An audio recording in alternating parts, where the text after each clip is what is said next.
Hello. Hello. Welcome. Are big and bright.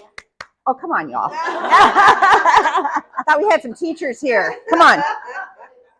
Welcome to the first vote training of the League of Women Voters of Williamson County in the house. All right. We're so glad you're here because we know that you share our passion for getting young people registered and voting. So thank you. I know a lot of you have already been doing tons of work for this. And we find that first vote is really effective. And so we need to have the president, Madam President, I like to say. That's just a nice phrase I like to say. Just throw it out there. Yeah. To welcome you and do some things. Okay. Yeah. Hello, everyone. Can everyone hear you? Can everyone hear me? Oh, yeah. Okay. These are not real, just so you know. They're not.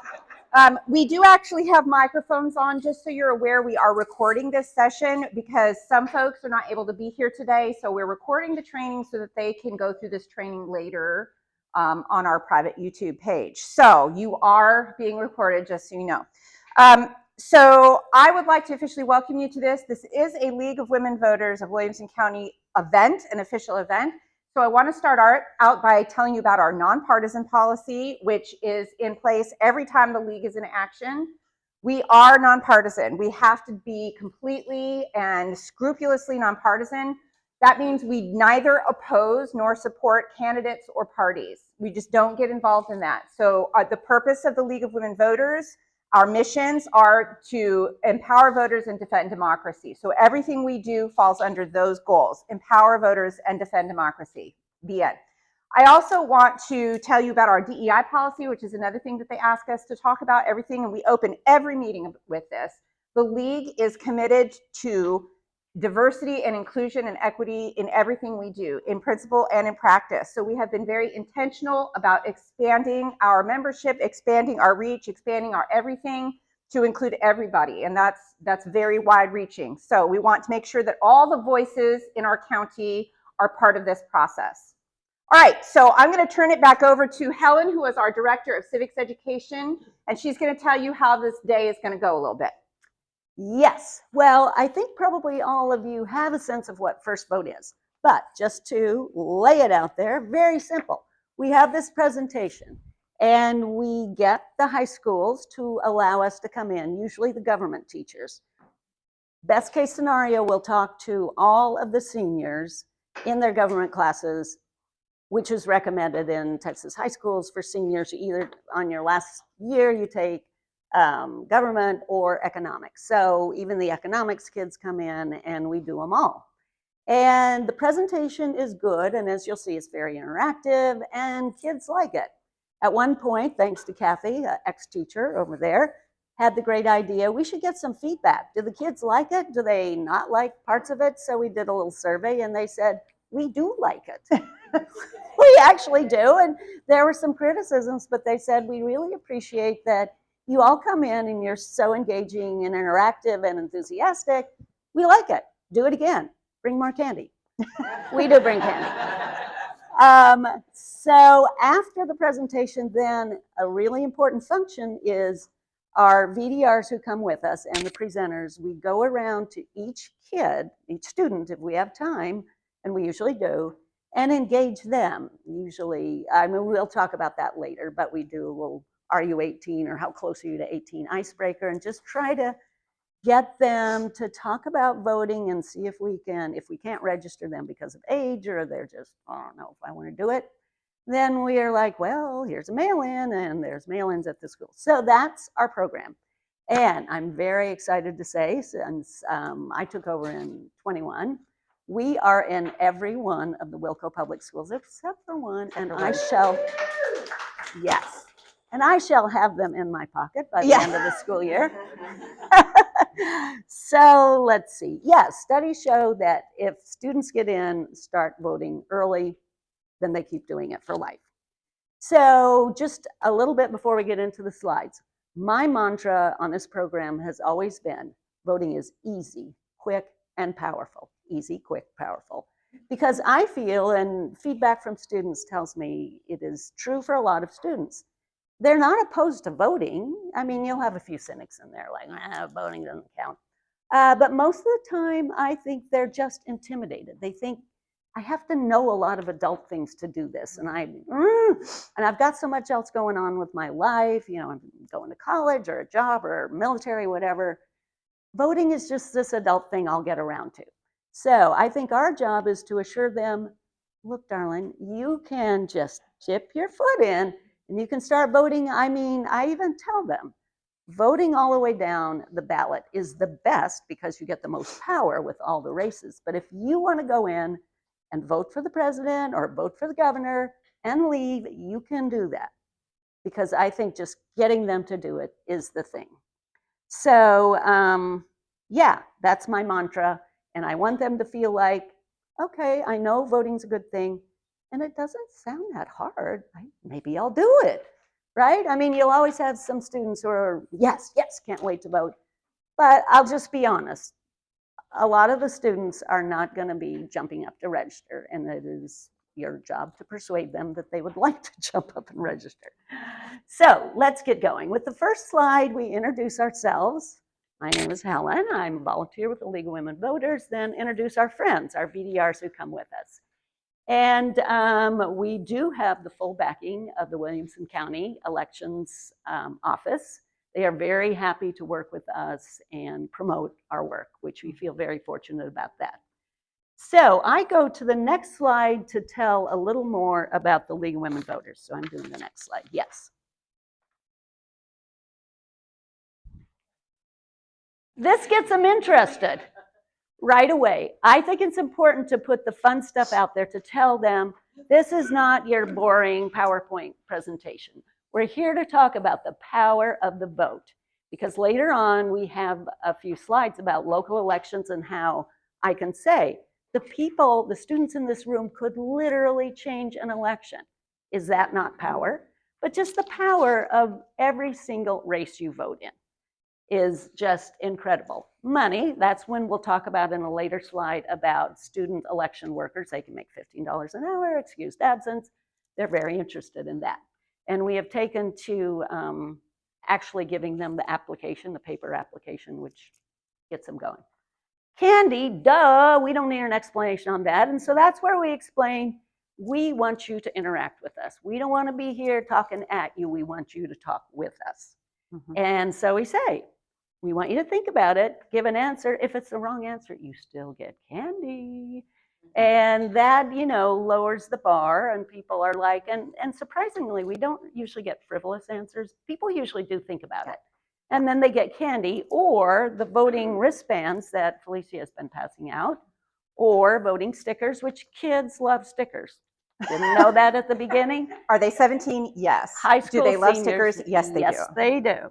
So the volunteers, the VDRs at this time, are stationed around the room, and they rush over and offer the basket of treats to whoever engages with us. So that's when I say, let's practice this. This is our first question for Candy. The League of Women Voters, very important for you to know, we are a nonpartisan group. What is nonpartisan for Candy?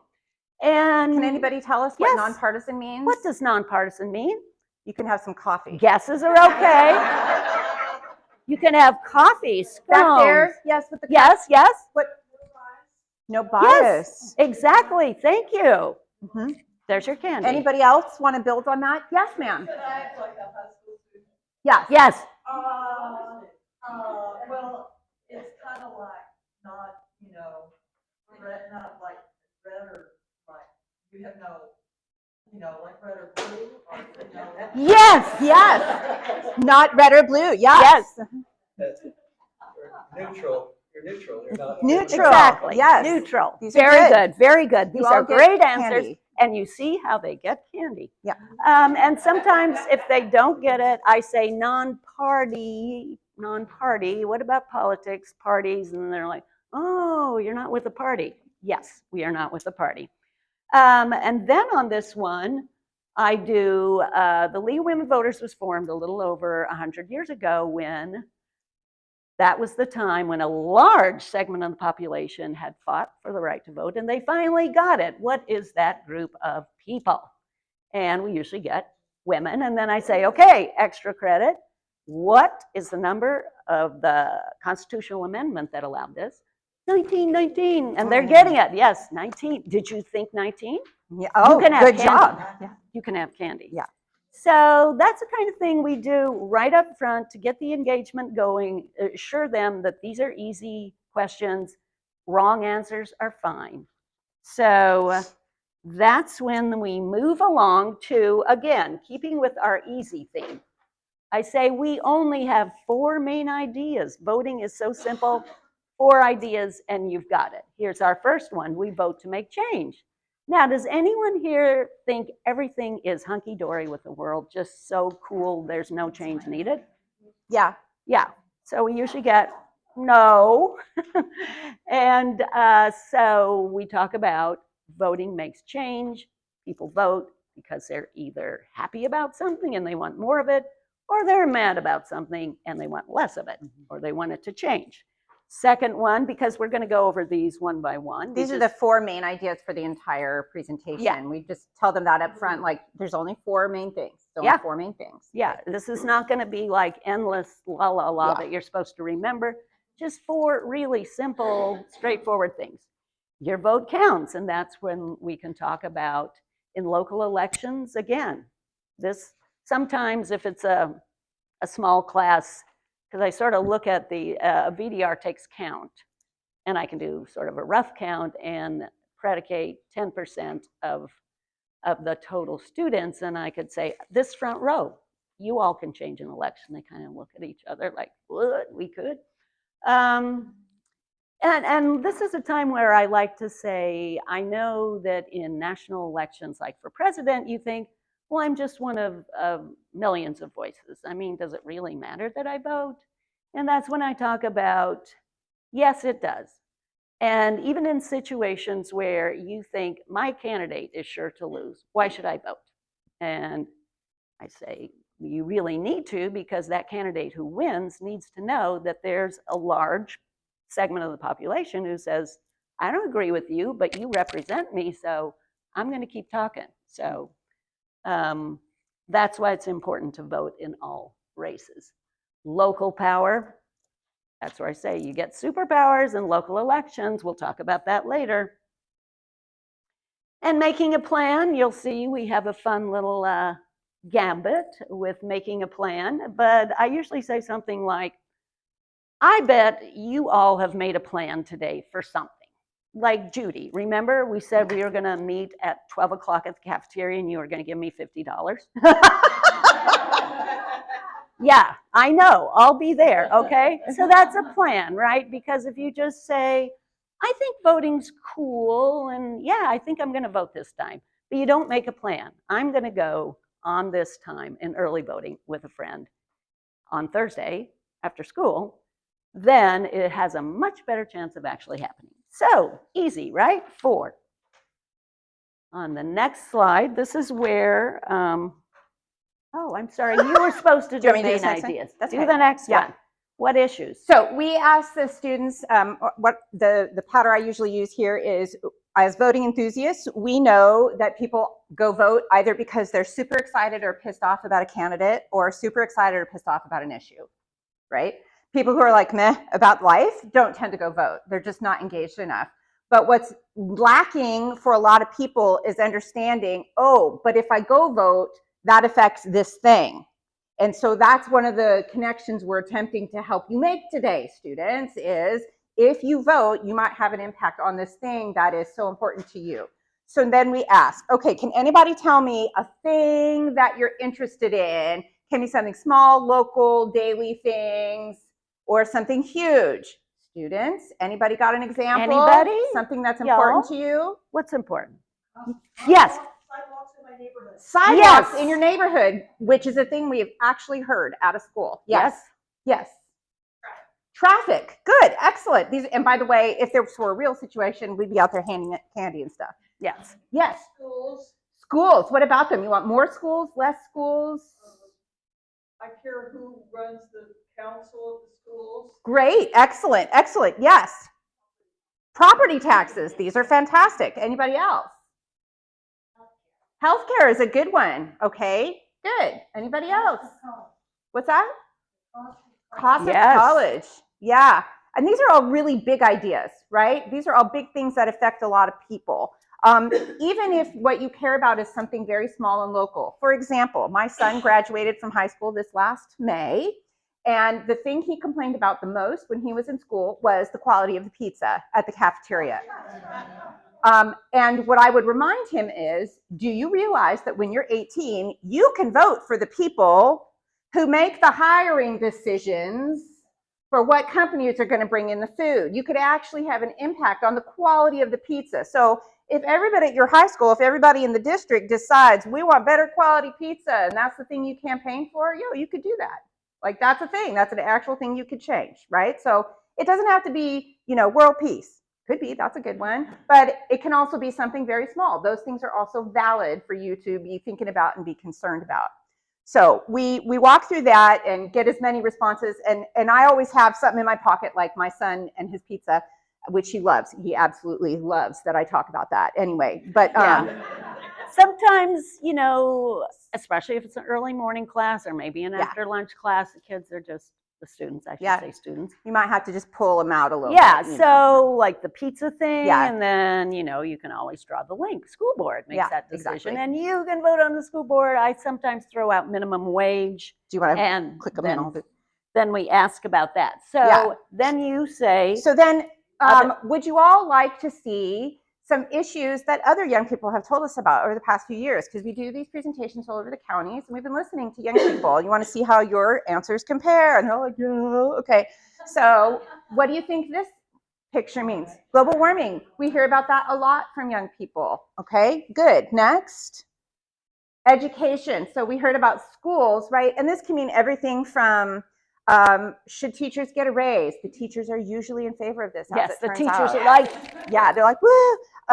Or what's the quality of the pizza in your classroom? Or how are you going to pay for school after high school? Or what is your curriculum going to be? Or who gets to decide what's in your library? Or whatever issue, right? And it's everything from kinder and pre-kinder all the way up through higher education. So it's a very big umbrella idea, but lots of people are concerned about issues in education. Okay, what do you think this one means? Inflation. Yeah, we hear a lot about inflation. We hear a lot about gas prices, which have gone down, and then they went up, and now they've gone down again, and like they're all over the place, right? But that's something that a lot of young people are concerned about. Next. Healthcare. And, healthcare means different things to different people. For some people, I'm interested in healthcare means I don't have health insurance, and so healthcare is not accessible for me. Or it might mean I live in a rural community and there are no hospitals within 50 miles of my community, right? Or there are no doctors, or it's different depending on where you are and your life circumstances. But healthcare is something that a lot of people get behind and say, this is a thing that I'm concerned about. Two more quick ideas. What about this one? What do you think this one means? Legal justice system. Yeah, we hear a lot about equal justice. What does it mean to have a fair and equal justice system in the year of 2024 in this country? What does that mean, right? So lots of people have ideas about this, different ideas. And the point is that when people go and vote, they know, hey, when I vote about this, it's going to actually make a difference because that's something that people do. Okay, and the final one, what about this one? Housing prices, availability of housing. We've got a housing crisis across the country, right? Lots of people are talking about this. And I like to ask the students, are any of you worried about how you're going to pay for housing when you leave your parents' house? And they're all like, yeah. And I'm like, have any of you decided that it's just too expensive and you're just going to live at home for the rest of your life? And there's usually a couple. There's usually a couple like, I am on board. Yeah, sure. Like, free rent. Let's go. Okay. So anyway, notice those. I'm stepping back here to give you sort of the teaching framework here. Notice that I'm framing these all from a nonpartisan perspective, right? People talk about these. We are not saying, hey, we think you should care about, or this is the framework through which you should care about, right? And that's very, very important because teachers themselves are under a lot of constraint when it comes to how to broach topics. And we don't want to make that classroom uncomfortable for them, right? And we want to make sure that what the students say definitely has weight. What they say matters and has weight. And here's some more things to get their juices flowing, but whatever perspective they have on this is valid. Take it to the polls. Yes. When a informed kid jumps in and becomes very partisan during this discussion, what do you do? So somebody might say reproductive rights, and we just say, good one, next, right? Like, well, I like to say reproductive rights very much in the news, very much in new laws being considered. So if you want to have a voice in this, then voting is a good way to do it. So I don't say, you know, which way we think about it, but I do want to draw the link between this is something you care about. You know, there are laws being made, and you can have a say in this conversation. And the past 2 classes I've taught, somebody has brought up genocide in Gaza, right? Somebody has said, I care about this. And I'm like, okay, big world issues. These are something we can think about when we go vote, right? So we're acknowledging what they're bringing to the table, but we can't really take a stand on these things. We can't say how we feel or how a party feels or whatever. So really, this generation, super bonus wants to be heard, just like everybody else. But these young people feel judged and they need to be heard. So we're acknowledging that we hear them, and that's very, very critical. Yeah. And we do tell our presenters and our VDRs, again, as Felicia mentioned, we are nonpartisan, and it's so easy when you're with people, because usually the VDRs get to know each other, to, you know, in a quiet conversation, be talking about a partisan issue. And we have to be, I say in every sign up, nothing on school grounds, nothing, because that could endanger us getting into the schools. Yes. All it takes is one kid saying to the parent, oh, they talked about, and it sounded like they were supporting whatever, reproductive rights.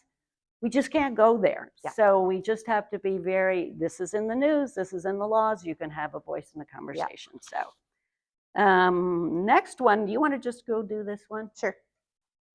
So we've talked about issues that might be important to you, other people in your community. And so let's just step back here and acknowledge something that we think is very important. We are not telling you, hey, go vote because yay, popularity contest. We understand intrinsically that when we vote, we are voting for people who are creating and enforcing policy that affects our everyday life. People who create and enforce policy. So here are some examples. We elect presidents, we elect governors, city council members, etc. Those people create laws and policies that affect us every day. Some examples of state and local things that you might be thinking about. What is minimum wage? And most of them know, $7.25. Okay, it doesn't have to be $7.25. Local entities like cities or states can choose to change that, right? So that's power. When you are voting for people at the local level, you are giving them that power to make those decisions. And the decisions that affect you every day tend to be made by people who are in local office, not national office, okay? So we're gonna be continuing to make that case as we make our way through the presentation, that these local things matter every day for you. Am I doing the game too? I think you are. Okay, good. All right, so now we're on to point number 2, which is that your vote counts, okay? Point number V, I don't know, point number 2. So your vote counts, but the trick is it only counts if you vote. So if you're registered to vote, yay for you, that's fantastic. But if you don't actually vote, then it doesn't matter. Putting a story on Instagram, it does not vote, right? Putting a video out on TikTok is not voting. It's not the same. So you can put your opinions out there, but unless you vote, your voice is not going to really be heard. So we're going to play a game now, and this game is called, how many people do you think vote in Texas? Very creative game, all right? So here, let me lay out the parameters of the game for you here. We're looking at the 2022 elections. About 2 years ago, y'all were sophomores. Okay, you were sophomores. Anybody remember something that was on the ballot that year? Hint, last year when we talked to the seniors, they remembered. This year, they're like, what? No. So that was 2 years ago. No, they do not remember. So it was a big election. It was called the midterm election, halfway through a presidential term. And we elect state officials such as governor, lieutenant governor, attorney general. We had all of our Congress critters on the ballot. We had state representatives. We had some state senators. We had county commissioners. We even had 5 of the 7 school board members in Round Rock ISD, which is where I live. But in a lot of the school boards, we had a lot of power on the table, right? So big ballot, lots of power from state to Congress down to local and school-wide power, all right? So you would think that across Texas, people would be like, yo, I want to make my voice heard because this is going to affect me and my family and my kids and my grandkids and my neighbor's dog and whatever, right? You would think that a lot of people would show up. So my question to you is, of all the people who could have showed up to vote in Texas in 2022 for all those things I just listed in Texas, what percentage of people do you think showed up? So like somewhere between 1 and 99, just throw out numbers. 35. Okay, at this point, we're like walking around just like throwing candy at people, right? Or we say, we'll take 7. Yeah, I mean, if we have a shorter class, then we'll say, I'll take 4 or whatever, you know, just choose some. If we have endless amounts of time, we'll just let everybody talk. It doesn't matter. We're just throwing them out and try and get a sense of what's the highest and lowest. It doesn't matter. Essentially, we get to, all right, here we go. Ready to see the numbers? Are you ready? Okay, so in the blue, these are the people who took the first step and registered to vote. That first step is required in Texas. You can't just show up and vote. You have to actually register, and you have to register at least 30 days in advance of an election when you want to vote. So these folks understood the assignment, right? They registered and they showed up and they actually voted.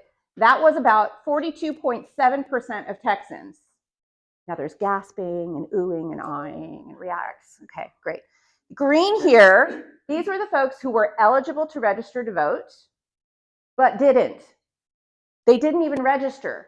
They were eligible to register, but they didn't even do that. And it Takes doesn't 3 minutes. And it doesn't look like much here, this little green, but that was about 1.2 million Texans who could have registered and didn't even do that first step. Now, maybe they didn't know that they had to register. Maybe they moved counties and they didn't change. Maybe they were just new to Texas. We don't know the circumstances. We just know 1.2 million Texans didn't even get registered in time. This yellow is folks who did the first step. They registered to vote. So they signed on the dotted line. They made sure that their information was updated. They were ready to go, but election day came and they just did not vote, which was between 51 and 52% of all eligible Texans. So a whole lot of people who just didn't show up. Now, this is not including y'all because you were 16, 15, right? You were too young to vote. So it's not you. And it's not new immigrants to the country who are not yet eligible to vote. And it's not your younger siblings and younger cousins. These are people who are all old enough and eligible, all right? So what are your emotional reactions to these numbers?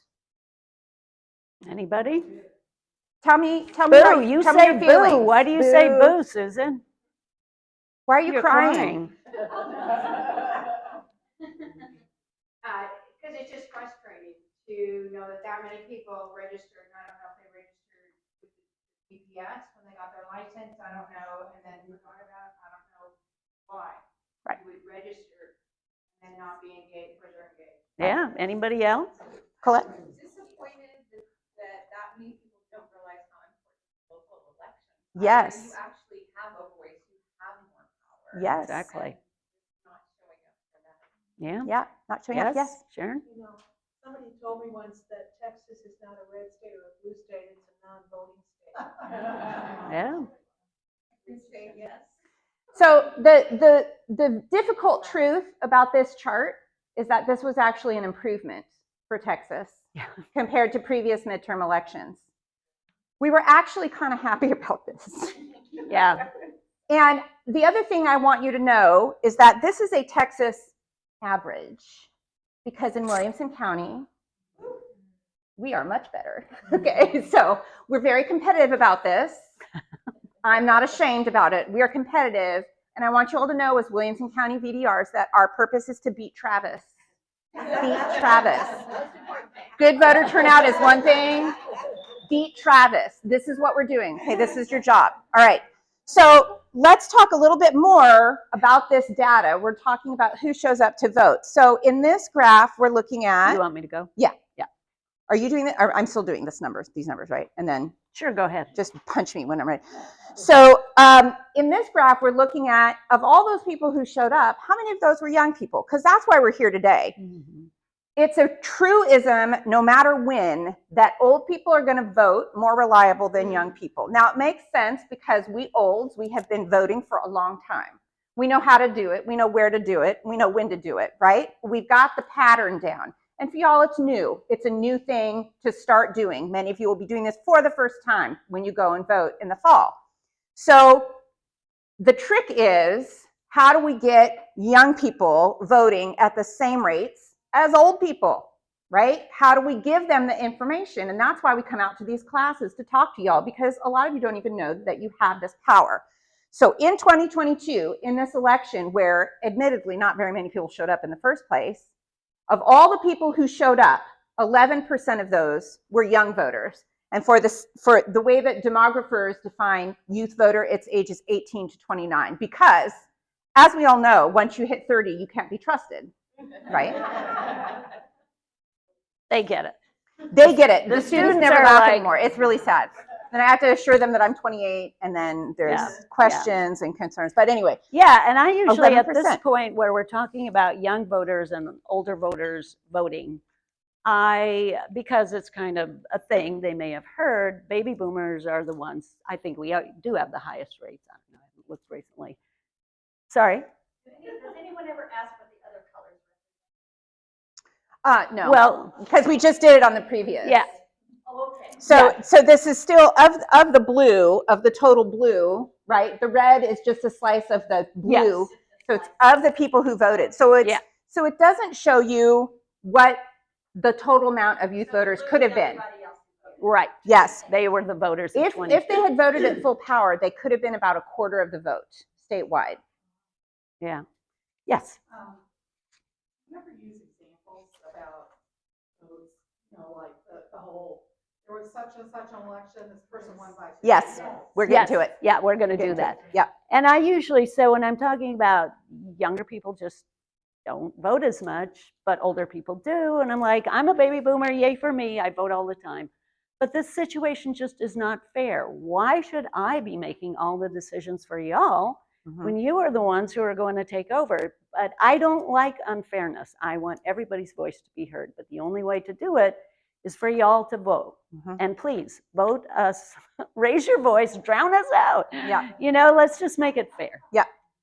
Okay, and then this last, what is this? Yeah, okay, Oh, now wait. Helen's going, no, so Yeah. then we are transitioning to another activity that helps us really bring home how election results can be different depending on how many people actually show up. Yes, and I like to go into this slide cold.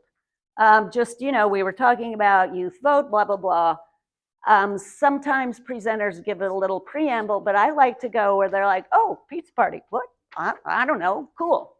And so I say, yay, well, let's take a break. We're having a pizza party. Good news is you get as much as you want. Bad news, it is pretend pizza. So today we're going to vote on a topic. And so it's going to be just like voting. You have choices. You only get to vote once, just like a real election. But we're going to get pizza, but it's all going to have the same topping, right? Okay, here's our choices. We can have either mushroom. We can have pepperoni, but I just let you know, this is meat pepperoni. So if you're a vegetarian, you're out of luck. Or pineapple. So then we ask them to hold up their hands. So let's do it. Mushroom people. How many Mushroom do for you want? everybody. Mushroom for everybody. This is not what Oh, happens big in mushroom classrooms. crowd, yeah. Keep them up. 1, 2, 3, 4, 5, 6, 7, 8, 9, 10, 11, 12, 13. 13 mushrooms. That's never going to happen. Yeah. All right, my pepperoni people. Pepperoni. 1, Peps. 2, 3, Peps for the 4, win. 5, 6, 7, 8. By the way, you can only vote once, but you don't have to vote. Okay. 8. Okay. And last but not least, our pineapple peeps. Okay. 1. We got 2. Pineapple voters, would you mind standing, please, just so we can really see? So what do we have, like 26? So that would be 27. 10%. 27. Because you can't divide people. Nope, stay up, stay up. Oh, you gotta stay up. All right, do we agree? So mushroom actually won. Right? Mushroom actually won. In a democracy where everybody votes, a true democracy, that mushroom was the winner. Yeah. You all agree? Yes, it was. Do you all agree? Majority.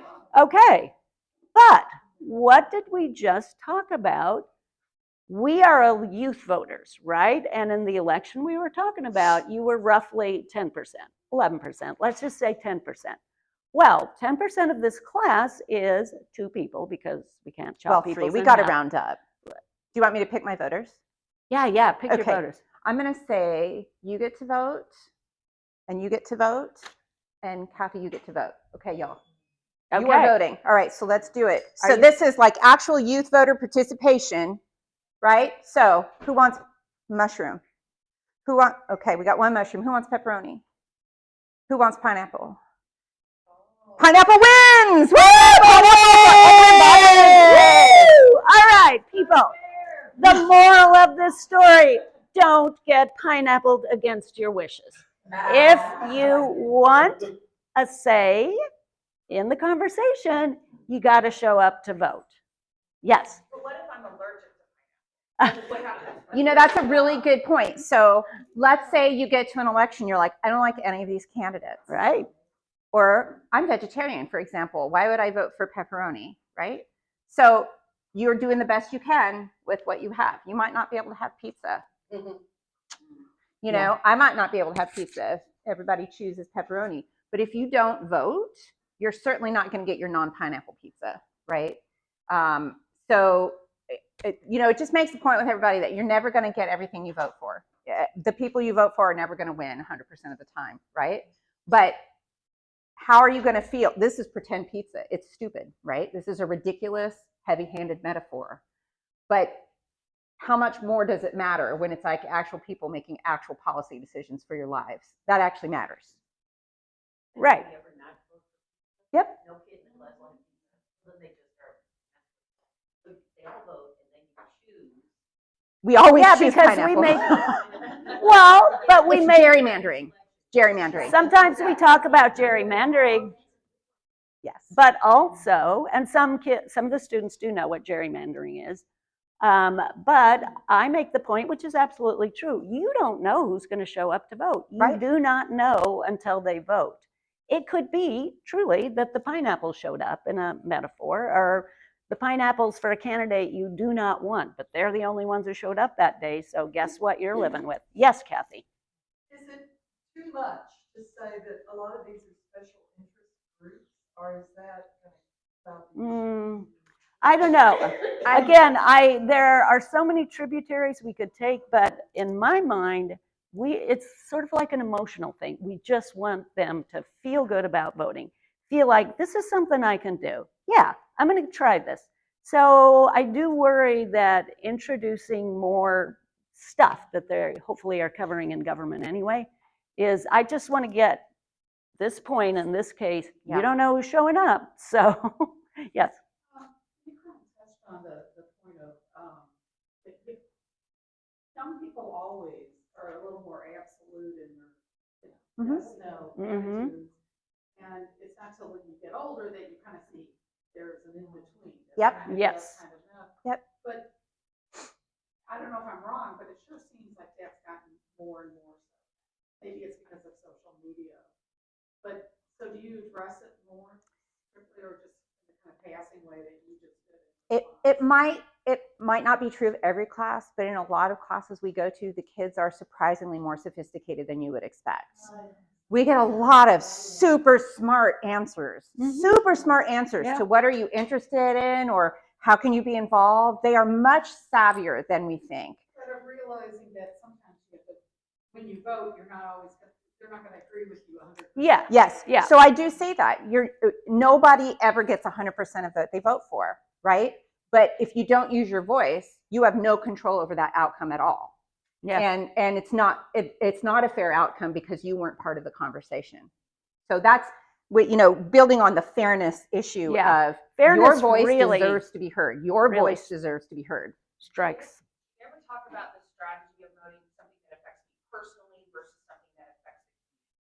Yeah. I might not vote for pepperoni because I want my friends that are vegan or vegetarian Sure. to eat as well. Sure. Do they Yeah. ever start engaging in that level? Well, we both, all our presenters talk a lot about making things better for yourself and your community. Yeah.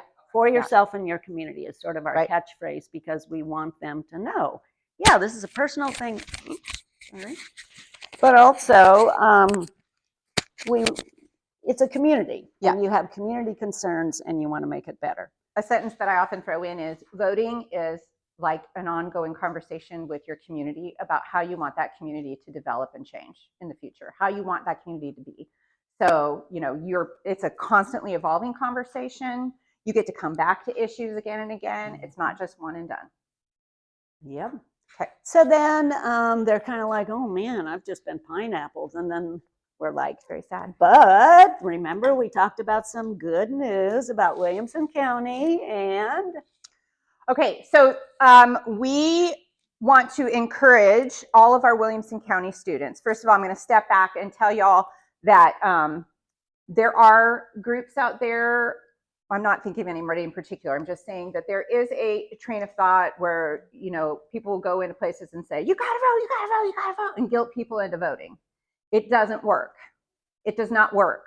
You bring people in by bringing them into the conversation, right? And by helping them feel empowered. And that is exactly the conversation we have with these students. We want them to feel like they have power. So one of the important things we want to tell our Williamson County students is that in Williamson County, we are a voting community. We actually had the highest voter turnout of all counties with populations of over 200,000. Williamson County. Woo! Give it up, give it up. And with the exception of one local election for the past several cycles, we have beat Travis's butt in turnout, okay? And so we're going to keep that going. It's very important. And another thing that we want you to know is that that 11% we were telling you about young people participating in the elections, that was a statewide average. But that is not true in Williamson County. If you look at these charts, you can see some very rudimentary numbers of voting participation in our youth voters. I know it's really small, but down here you have your slides too. They're printed out. It starts at the 2016 primary and goes to the 2022 midterm. And so all of you students who are about to take the SAT and you had to do some charts and graphs and stuff for your TEKS, would you say that these numbers are going up or down? Anyone? Oh, good job. Okay, bonus question. Would you say they're going up by a lot or a little? This is just Williamson County, y'all, just our county. Now we know in statistics, and if you're taking statistics, okay, we know that we have to compare apples to apples to get any kind of meaningful information, right? So here are charts of just two of the most recent major elections. On the bottom, you see 2016 versus 2020 when it comes to presidential turnout. And again, we're just looking at the youth vote in Williamson County, ages 18 to 29. So our youth voter participation in presidential elections went up by over 200% between those two elections. Your thoughts, your reactions? Woo, yes. Now this one up here, this is the midterms. This is the election that's in between the presidential elections. Supposedly people aren't interested because it's not a big, sexy presidential election, right? They love that. I tell them, hashtag get it trending, okay?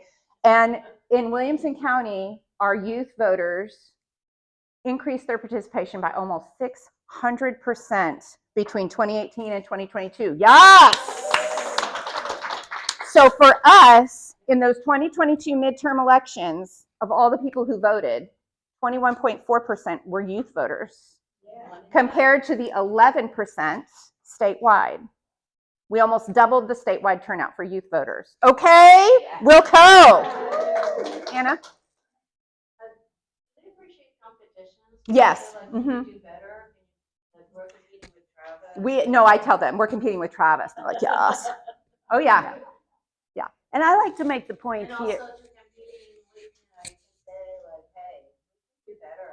Yes. No, there's room for growth. There is room for growth. We've got more room to grow, but we want them to know that when they go and vote as a young voter, they're not inventing the wheel, right? They're not going to be the only young person voting, because we live in a voting county and the young people in this county vote. So you just got to get on the bus. It's already going. You just got to get on, all right? Join your peers. You said earlier that the youth vote accounts for about a Like, Um, what's that? So, next slide. Nationwide, the youth vote plus millennials up to age 40, that's 40% of the vote. It's the largest voting bloc in the nation. So really, really super bonus, really truly, if not Gen X, if Gen Z and millennials show up to vote at their full potential, they will take over the country this fall. Yeah, and we always ask, do y'all want to take over the world? And some of them are like, no. Yes, Okay, can you go back to the other slide? yes. Something that's always spoken about this slide, and I want to ask about changing the wording a little bit. In a lot of people's minds, 100% is the most you can get. So when I see 580, so can it be reworded? I mean, essentially it's saying is it increased over fivefold, Yes, over 5 times as much. Yeah. yes. Yeah. So you Or it guys could say be like all 6 times more. as, almost 6 times as But it's much.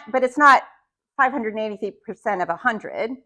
It's right. It's like 583% of the original. So it's that much more. Yeah, Right. yeah. I don't think, I mean, you never know what's going on in students' minds.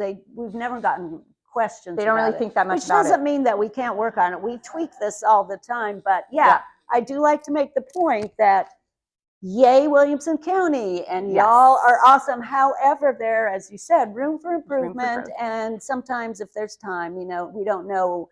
Sometimes we get, what is a 90-minute block, which is awesome. Sometimes we get a half hour, so it depends.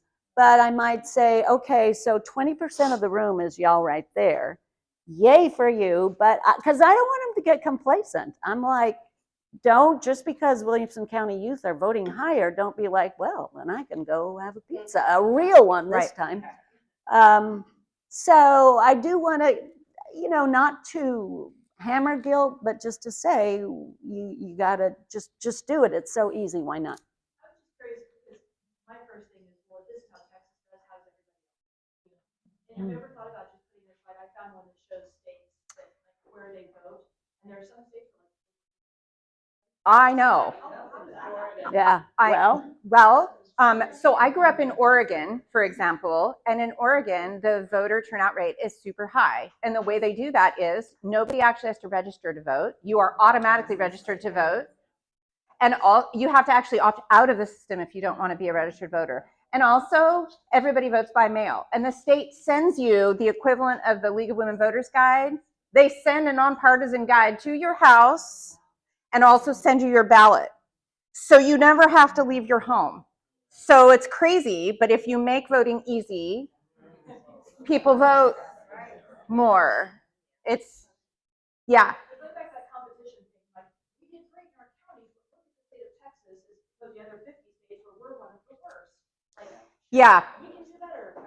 I think we could, but it takes a lot of framing because I would like to, we have to work within the laws that exist right now, right? And it's okay for us to point out to the students in Texas, it's a little bit more difficult to register to vote because you actually have to sign a form. And it isn't that way everywhere. In 42 states, you can register to vote online. Texas is one of 8 states that are like, you know, no. But eventually, that could change if people vote to change that, right? Yeah. So that also, the laws that govern how we vote and have access to the ballot, those things can also be changed. But we're working with what we have now. And I'm a little nervous that if we show them, oh, look, in Oregon, in Massachusetts, wherever, these people like vote 80%, and they'll be like, why do we suck so much? We don't want to do that. Like, I am really wanting to foster growth, pride. Yeah. We do this even though there are blocks in our way, right? We can get there and we have power, like emphasize the power. So, and it kind of depends on the group. If you're dealing with 6 kids and they're all, you know, it's an honors gov class or whatever, you can really go in hard. But if you're just dealing with 80 people, and you can't really get into it that much. So it really depends. I think you can point out that the age differences, like people who are older, live in the same house over and over, we Yeah. don't have to re-register. Young people have to re-register. That's right. And also older people can do, well, younger people are more comfortable registering online. Yes. And so, we don't have online registration because older people just don't think through that kind of Yeah. concept. I mean, that And is, we're the ones who vote. And if this That's right. is a priority for you, then you should vote Yeah. for politicians who would make it online. Yeah. This is number one issue. I don't Yeah. think it's partisan. yeah, No. it is not partisan at all, but I do like to emphasize, I don't like to paint up like, older people know stuff and they know how to vote. It is true, but I want them to think, oh, I can do this too, because it's so simple. This is not, I can do anything an old person can do, for God's sake. So yeah, I do want to emphasize that, yeah. Yeah, I can see where, I guess you could state the fact that Texas does have extra steps people have to do. Yep. But Yep. by saying Texas makes it harder, again, Yeah. it might discourage people from trying.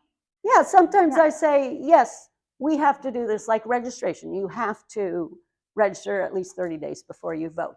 And that is something that is not true in other states. So maybe if that's your issue, you can work on it. But again, maybe I go overboard, but I just want to be really, it's Yeah. simple. Just do it.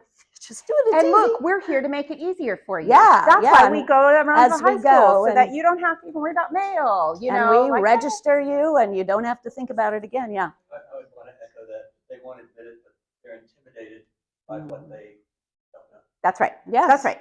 Yes. That's right. So That's I just human. That's just human, right? Yeah, I mean, I say at the beginning, dang it, stop it.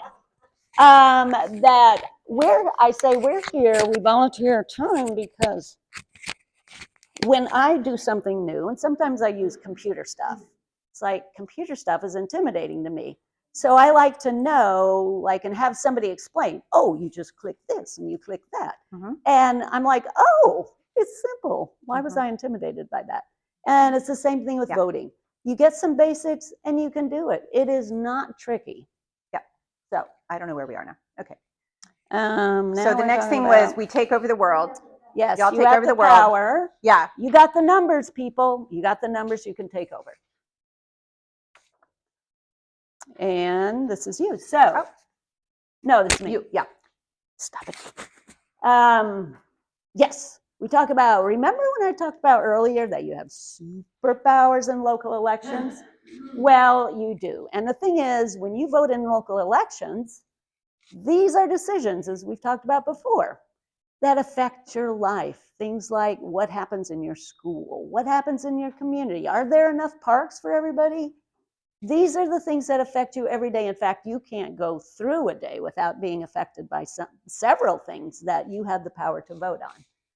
But, and this is the sad thing, get out your Kleenexes, because people don't vote in local elections. The turnout is very low, and that is very sad. But the good thing is you have more power when people don't turn out. So take advantage of it. And here are some examples.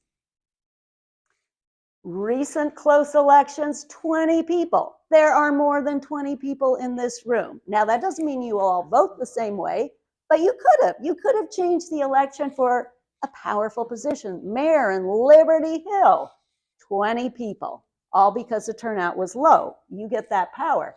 Even more startling, 4 votes, and this candidate lost. So you could have switched that election back and forth if you lived in Leander. Do you see how you have the power? And it's honestly, it's thrilling. Sometimes it's disappointing when your candidate loses by 1, which has happened to me.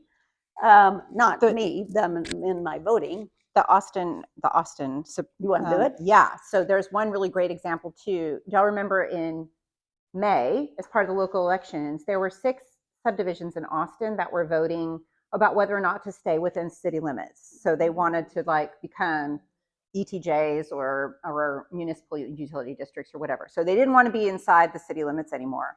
So 6 subdivisions, they had to get all the petitions, whatever, to get on the ballot. They got on the ballot, and one of those subdivisions, only 1 person showed up to vote. And that 1 person made the decision for the entire subdivision, and they are now leaving the city of Austin. 1 person. So take advantage of this power. Yeah, woohoo, power. Yes. And that was the May 2023 election. 2024. Yeah, it's nice.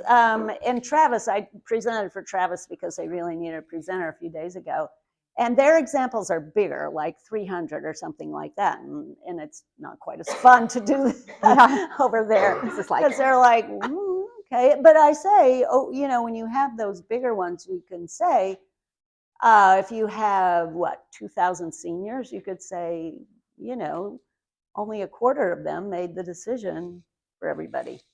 So then we get into the nuts and bolts. And I like to preface this by saying the last slide of the presentation is the cheat sheet. It's like you don't have to remember details. You can get it at the end.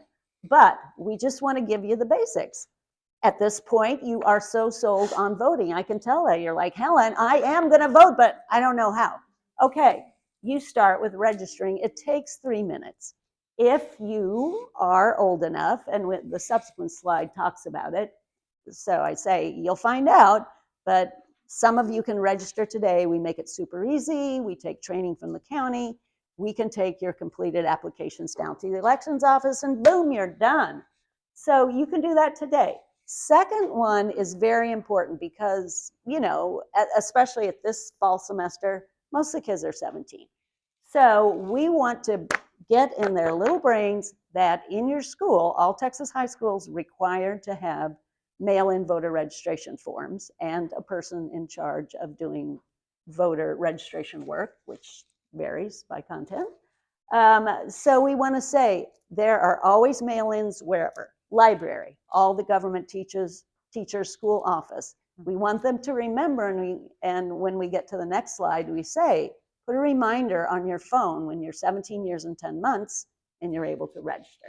and before we go into a school, Helen finds out where the mail-in cards are located. So sometimes they're at the front office, sometimes they're in the library. We always make sure that when we go to a government class, we give them Secretary of State forms so they can give them to their students if they don't already have them. A lot of the government teachers are already on board in there ready, but if they don't know, we're like, here you go, there you go, you can, and give them the rules, right? So then we can tell the students, here are the places on your campus where you can get voter registration applications. Yeah, yep.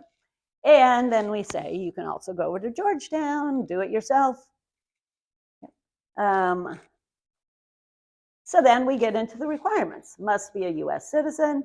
In Texas, you can register to vote at 2 months in front of your your 18th birthday. So we can register you today if your birthday is, what's today? The September 7th. So by, yeah.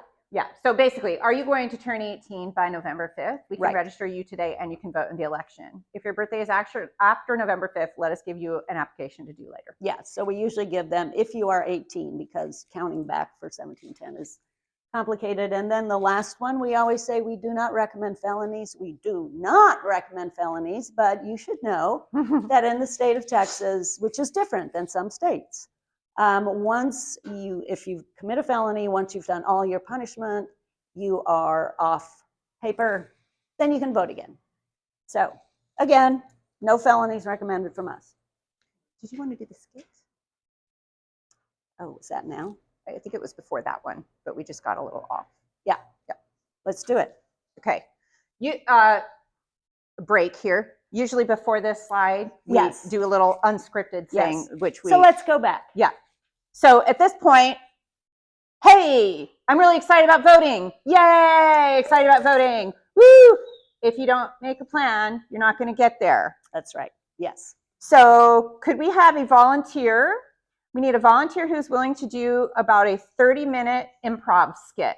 You get 3 times. Oh, yeah, look, Celeste is like, yo. You get 3 times the amount of Come candy. on up. You got to come up, though. Come on up. Be in front of the... Woo! Woo! Yes. Oh, it doesn't work? No. Yes, and if the students are hesitant, we say, how about the class clown? You know who you are. And then their students are like, that one. Or someone who's You just threw your microphone again. Oh, my God. She don't own it. Clip it to your necklace. I could. That's complicated. Okay. Please hold. Technical break. Please Commercial hold. break. Oh, my gosh. Progressive. You want to just do it? Thank you. You're very kind. All right. Hi, what's your name? Celeste, how are you? I'm fine. I'm fine. Can everybody hear me? Okay. Celeste, I would like you, we're going to pretend to do a phone call. Yes. All you need to do is be agreeable. Just agreeable. All right. Here we go. Phone call. Ring, ring, ring, ring. Hola. Hola, Celeste, ¿qué tal? You don't have to do it in Spanish. You I can. do this when I don't want to answer calls. Oh. Okay, we're good. You doing okay? Yes. Okay, well, I got a question for you. A bunch of us are going to go to the movies. You want to go with? Yes. All right, thank you. Bye-bye. What's up? Yay! Well, here's your candy. All right, all right, all right. Then I say, because sometimes the volunteer is a little crestfallen, like, what? She left me hanging. And I'm like, I suck. She's great. You know why I suck? Because what? And then they'll say, well, you didn't even say what movie it was. You didn't say what time it was. So, of course, the volunteers are running around. And if they're not already saying it, we say, what's wrong with that plan? It wasn't a plan. I didn't let Celeste know anything about the movie, the place, the time, who's driving, who's paying, you know? So we want you to do the same thing with voting that you do every day. You make plans all the time. Just make a plan. Judy, I'm going with you after school on Thursday. We're going to go to that polling station. Okay, and afterwards, we're going to go to that place we've been dying to go. You know that place? Absolutely. And you bring me the $50. Okay. So, Just so we're clear, though, they don't know what this means. yeah, I know. And it's like, This is an old phone, Helen. is You an got to old just phone. like hold your hand. at like least I this. wasn't going like this. Yeah, right. So yeah, then we're like, okay, step one on your plan. Sorry, I forgot that. And it is in the notes, right? Yeah. Yeah, that you should hesitate before you do this. And we go through the registration and the qualifications. And then this, at this time of year, the students they're not thinking about moving away. That's been our experience this fall. In the spring, a lot of them know if they're going to move away. So we say, look, remember that cheat sheet? We've got all the info in that. So you don't have to memorize anything, but the basics are if you're moving away for a job, college, military, there are simple ways for you to vote wherever you want, where you're moving to, or if you want to keep voting right here in Williamson County. We always recommend that you register here first. It's just easier to change later. Just register right now, and that way you'll also know the registration process. You just get a little more practice. Yes, you can vote by mail, and we can give you details later. You can use this QR code. Don't worry, it's all simple. Yeah. Even though sometimes vote by mail, as we all know, is complicated in the state of Texas. But I don't, they'll find out. Sometimes I'll say, there are steps, there's a few deadlines. You do this all the time. You do homework, right? You can do this, right? Just want to say you can do this. Okay. So next of all. It's easier than the FAFSA is what I like to say. Right. Right. Yes. Should we tell them, I thought about this last time we were doing a class, it's like, you can't register online. But if you move, Yes. Yeah. Yes. Within Texas. Yeah, within Texas, if you stay within Texas. So, Yeah. yeah. Yeah. So I try not to, unless there are questions, and I emphasize we can do questions individually. Like if you're moving to Guam, we can talk to you about that. Yeah. I don't have a script for Guam. Okay. That's you, right? So, next part of making a plan, and this is probably the most intimidating part of the whole process, which is figuring out who you're going to vote for. And again, we're not talking about parties and we're not talking about candidates, but we want to give you some tools, because if you go to Google and be like, hey, Google, who should I vote for? That's not going to go well for you. It might be entertaining, but it won't be helpful, okay? So we recommend, you can talk to your family and friends, right? You can look at organizations that maybe have causes that are important to you, and they might have some recommendations. That's all valid. That's all fair. Also, when you're 18, you are an adult, and your vote is private, and you can make your own choices. So if you're looking for a good resource for where to find information, we recommend vote411.org. This is a national tool. Anywhere you go in the country, this will work. Anywhere you go. So if next year you move to Oregon, cool. You can use Vote 411. You put in your address at Vote 411, and a couple weeks before the election, you'll be able to see everything that's on your ballot, all the local elections, the national elections, absolutely everything. And if candidates responded to our questions, then you'll be able to actually see how they answered, so you can compare their answers yourself. You can like build a whole ballot for yourself. Anybody here into like fantasy football or March Madness, or my favorite, Fat Bear Week? Fat Bears. Fat Bear Week. Okay. So the whole concept behind Fat Bear Week, this is an actual real thing. The national park in Alaska, where every year they have a worldwide contest to see which bear people think is the fattest and most ready to head into winter hibernation. And there are brackets, and you actually get to vote, and like millions of people participate in this. I am one of them. Okay. So what? Oh, and you know, there's science involved, Nina. I don't ask questions. That's right. There are park rangers and whatever. So the point is, you got your brackets, right? And you're comparing and contrasting. Now, the thing is, you've got to actually print out your choices at the end, or at least write them out. So Vote 411, if you put all of your choices in, you make your choices, then it builds a ballot for you. I want to vote for this and this and this and this. And at the end, you can print it out. And then you don't have to remember all those 8 million names.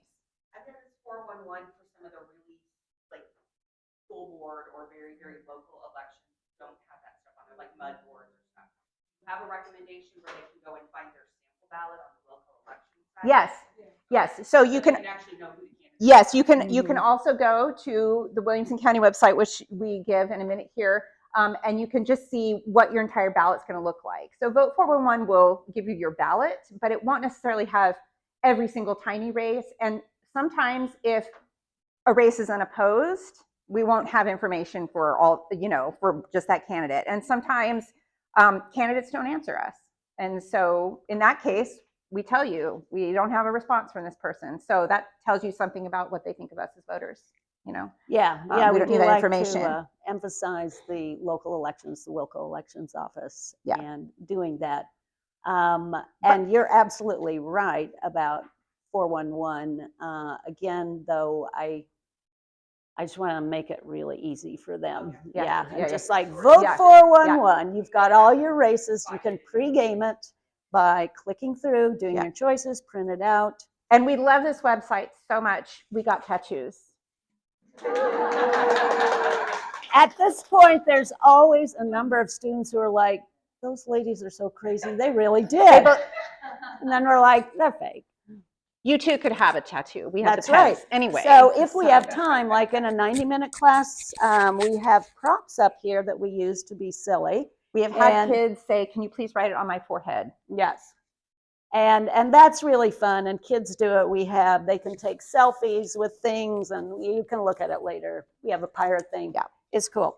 So our next thing then in the planning. Yeah. Can't take your phone into the polling place. We take our phones everywhere. Sometimes I say, why is it? Why do you think we can't have phones in the voting area?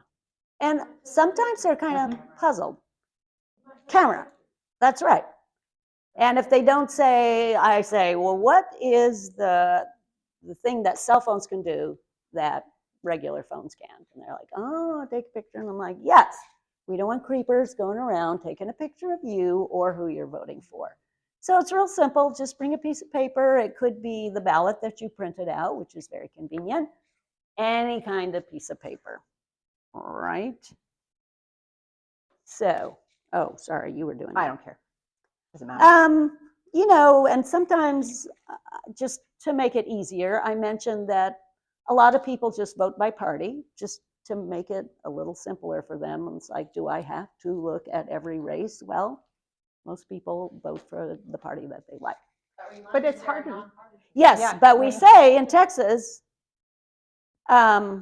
wait, what's nonpartisan? Like city council and school board. Oh, yes, they aren't many of the listed by races party. are nonpartisan. Yeah. But Anyway, again, this is kind of a tributary. I'm, again, just looking for things to make it seem easier to you, to them.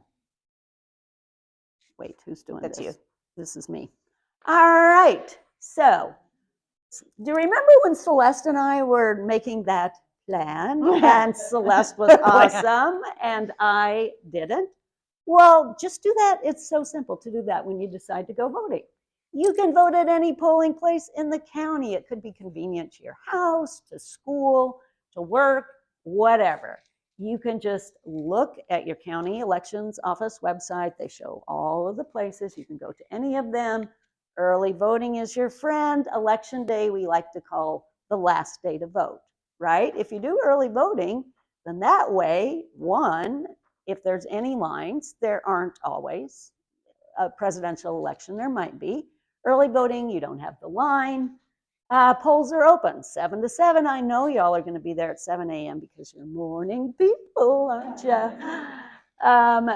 And the early voting days include a weekend. So really, you've got tons of options if you want to go vote. If you do have a wait time, like for a big, sexy presidential election, then you can go to any county's website. Well, I don't know, any county. Williamson and Travis, and they'll have like a traffic light system. Red light means long line, yellow light means not bad. Green light means you're in and out. Can I make Yes. a suggestion here? When we go to a specific school, like Yes. let's say, for example, when we go to Hutto High School, okay, we know that there's a big voting mega center that's open for early voting and for election day that is less than a mile down the road. It's like 2 blocks down the road. And so we tell them your closest polling place is, Yes. you know, when we go to McNeil, we're like, your closest polling place is the McNeil PAC, or at Cedar Ridge, your closest polling place is actually on campus, but it's only open on election day. So any information you can come in with them to arm them and say, here's where you can go. Or, hey, the Randalls down the street is a place where like lots of people like to go, that kind of thing. Just to emphasize that there's going to be something really close Yeah. to something they're doing. Now, Yes. if the kid turns 18 during the early voting window, they have to wait until they actually turn 18, right? No, they can actually vote during early voting. Their birthday hasn't happened. Yes, as long as they're 18 by the election. The issue though is how complicated it's going to be for them to get there. So let's say we're registering them on October 6th. Let me say we're registering them on October 1st and they're turning 18 on November 1st. Okay, technically they can vote during early voting. Will their voter registration application be processed by then? Maybe not. Maybe not. And so if they are not in the system quite yet, since it hasn't been 30 days, we tell them you might want to wait until election day or at least till the end of early voting. If they don't find your name, it's cool, take your receipt. You can still vote provisional and they'll check your name afterwards and it's fine. It's still a regular ballot. So like give them a maximum chance to actually be found the first time so it's not complicated. And that's not just in school settings, but anybody you register right up until the deadline, they may or may not be in the system in time because they technically have 30 days. So they might not be updated until election day, but they can still vote during early voting. Yeah. Okay, that's you. This is where we demonstrate that I have a Gen Z son. Fit check. How many of you know what that means? The All right. youngs. So young people will know this, right? Before you go, one of the things you need to check is what you're wearing. It's Fit means outfit. You're checking your outfit, old people. So when I You're checking your outfit. Fit check. So this is what, fit check. How's my look, right? How am I vibing? I don't know. My Riz is different. That's so fit check. The point is you cannot wear anything political. And I even make the point with them, like we're not just talking about candidates and parties, we're talking about issues. So if we ever get to the point where legalizing marijuana is on the ballot, do not wear a picture of marijuana when you go vote, okay? Like that specific, because they'll ask. Then they want to, well, what about? Sometimes they say, can I wear a red t-shirt or a blue t-shirt? Yeah. And we're like, sure. Well, what about if I wear a picture of JFK? Okay, JFK is dead and not on the ballot. Susanna said they changed that. It's a little sketchy these days. So just don't do anything. No, nothing political. Please wear a shirt, but nothing political. Yes, that's fine. That's fine. It's not partisan. It's not about a political party. It's not about a candidate, right? Vote. I usually wear my my Bill, you know, I'm just a Bill Schoolhouse Rock shirt. The poll worker's like, "Wah!" You know. All right. Oh yeah, and you go vote. Yeah, that's the second part of before Yes. you go, make sure that you have an ID card. Bring your friends, call them up, be like, get in losers, let's go voting, right? And we emphasize that if you don't have an ID, it's okay. Never let lack of ID stop you from voting, because there are ways that you can still vote, and we can tell you about them later. So, do you all know about the reasonable impediment form? Okay, and do you all know about the nonprofit called Vote Riders? So Vote Riders is a statewide partner for League of Women Voters, and their sole purpose in life is to help people get ID. That's it. That's why they exist. VoteRiders.org. All one word. Vote Riders. Mary. RIDERS. Kathy. All right, explain to me reasonable. Yes. Okay, reasonable impediment. Let's say you've never been issued an ID in the state of Texas, a photo ID. For example, I have an appointment to go get my driver's license, but it's in May because DPS, right? And I've never been issued in anything else. Okay, cool. If you've never been issued a photo ID, federal or state photo ID that is acceptable, you can still vote. There's additional documentation that you have to bring to prove who you are and where you live, but you can still vote. So there is a form that you fill out at the polling place, and you'll do that with the election judge, and you prove. So we'll give you the website where you can go and see what's required for reasonable impediment. But we don't want you to think, man, I've never had a driver's license. How do I vote? You can still vote. It's on our cheat sheet at the end, so they can do that. Okay. Yeah. All right. By the way, the form is now multiple choice, so you don't even have to like think through. Yeah. That's great. Because one of them is like, my license hasn't even gotten here, I'm trying to get it. I have an appointment, but I haven't gotten to it. Yeah. Oh, that's good. That's No, good. and I think that's something that a lot of people, I didn't know until I started doing voting Right. work. Why would you know? And for students, that's really good. So before I start this, I usually say, have any of you gone with a parent or older sibling to go voting? Surprisingly, few of them are. So they don't know what goes on in the voting booth. And so do you want to be my volunteer? Okay, sure. Okay. So here's the voting experience. Let's pretend I'm you. I'm the first-time voter. This is the elections worker, the friendly election worker. They're always friendly. They love new voters. In fact, if you like attention, tell them you're a first-time voter, and they'll go crazy and say, woo, first-time voter. Yes. So I'm going to be me. You, I've never voted before. Me or you, women. Okay. Hi. Hi. Honestly, I've never voted before. I don't know what to do. Awesome. I just need to see your ID, please. Which is funny because I've not worked. Yeah. Yeah. Take your ID and Okay. I scan it. Mm-hmm. And then I'm going to ask you to sign this little thing, okay. right? This little electronic Mm. pad. Yep. What's that? Address. Yes. If you verify your address. Yes, I still live at. Okay, that's good. Okay. Yeah. And then I give it back to you, and here's your ballot. There's a little thing. Yeah, you get your. Thank you. So Somebody who's actually been a poll worker. Come on now. Yeah.